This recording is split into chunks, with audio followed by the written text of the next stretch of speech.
Hello friends, நம்மளோட சேனலில் ஃப்ரீயாக ரெசனா கிளாஸஸ் எடுத்துகிட்ருக்கோம். இதில் பார்ட் 2 இன்னைக்கு பார்க்க போகிறோம். இந்த பார்ட் 2 பார்க்கறதுக்கு முன்னாடி பார்ட் 1ஓட ரீகேப் பார்த்துக்கலாம்.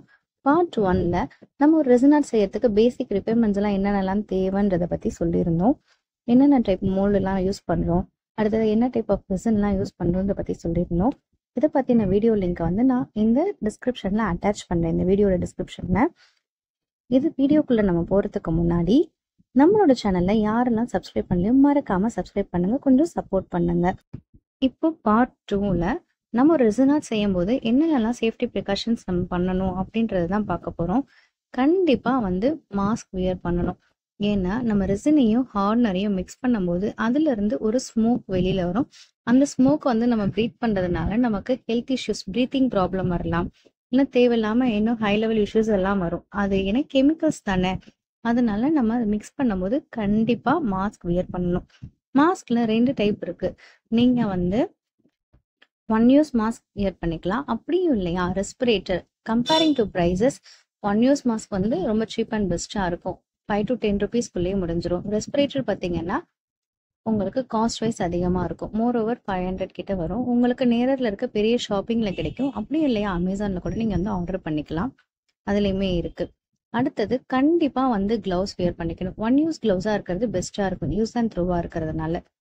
ஏன்னா இது நீங்க கெமிக்கல்ஸ் வந்து மிக்ஸ் பண்ணும்போது உங்களுக்கு கையில எல்லாம் படுறதுக்கு வாய்ப்புகள் அதிகமா இருக்கு. அதனால கண்டிப்பா நீங்க வந்து கிளவுஸ் வியர் பண்ணியே ஆகணும். அடுத்ததா லாங் ஹேரா இருக்கவங்க இந்த ஹேர் எல்லாம் கண்டிப்பா டை பண்ணி தான் வந்து நீங்க ஆரம்பிக்கணும். நீங்க செய்யும் போது உங்களோட முடியெல்லாம் வந்து அந்த ரெசின் மிக்ஸ் பண்ணும்போது அதுல வந்து படுறதுக்கான வாய்ப்புகள் இருக்கு.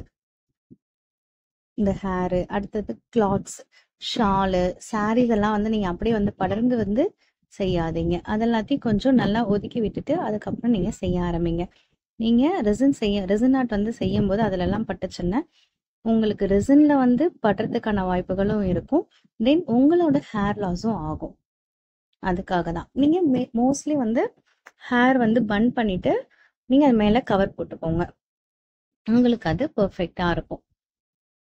இதெல்லாம் வந்து நீங்க ரெசினாட் செய்யும் போது அந்த ரெசினையும் ஹார்டனரையும் மிக்ஸ் பண்ணி அது லிக்விட் ஃபார்மேஷன்ல இருக்கும்போது கண்டிப்பா நீங்க ஃபாலோ பண்ணுங்க. நீங்க அதுக்கப்புறம் மேல டெக்கரேஷன் பண்றதுக்கெல்லாம் நீங்க வந்து அப்படி கூட பண்ணிக்கலாம். அது நல்லா வந்து ஹார்ட் ஆனோடனே ஒரு சாலிட் கண்டிஷன் வந்தோடனே நீங்க அப்படி கூட நீங்க ரெடி பண்ண ஆரம்பிக்கலாம். அடுத்ததான் இந்த ரெசின் ஆர்ட் யாரெல்லாம் பண்ணலாம் பண்ணக்கூடாதுன்றதை பார்க்கலாம்.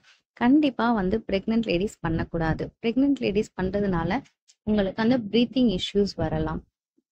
ஏன்னா ஆல்ரெடி வந்து ப்ரெக்னெண்டா இருக்கவங்களுக்கு ப்ரீத்திங் ப்ராப்ளம் இருக்க தான் செய்யும். இது இன்னும் கொஞ்சம் ப்ரீத்திங் எஃபெக்டை உண்டாக்கும்.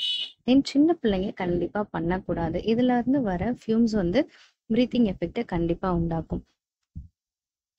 அடுத்ததா நம்ம இந்த ரெசினாட் மெட்டீரியலை யூஸ் பண்ணி எப்படி ஒரு ரெசினாட்டை செய்யலாம் அப்படின்றத நெக்ஸ்ட் வீடியோல கண்டிப்பா பார்ப்போம். மறக்காம உங்களோட ஃப்ரெண்ட்ஸுக்கு ஷேர் பண்ணுங்க, ரொம்ப யூஸ்ஃபுல்லா இருக்கும். தேங்க்யூ ஸோ மச் ஃபார் வாட்சிங். பாய்.